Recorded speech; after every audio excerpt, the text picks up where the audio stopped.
আমি মন্দির যেতে পারি না। বৈশাখ মাসে এই যে ছোট্ট একটা বেল গাছ বাইরে পুঁতেছি, এটা নিম গাছ আর এটা তুলসী গাছ। এখানটায় করি পুজো।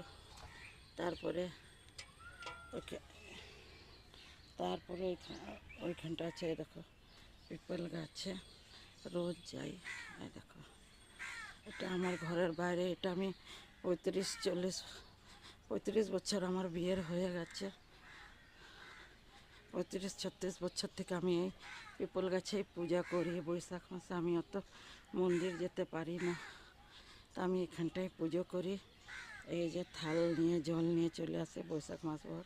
এখানটায় আমি দুটো শিব রেখে দিয়েছি। এখানটায় তুলসী গাছ, এখানটায় মা মনসা, এখানটায় আমি সব পুজো করি। এরকম বিরাট বড় এটা। তো এখানটায় আমি বৈশাখ মাসে সংক্রান্তির দিন শুরু করি, চৈত্র মাসে সংক্রান্তির দিন আর বৈশাখ অবধি দিই, আর এমনি শনিবারে জল ঢালি।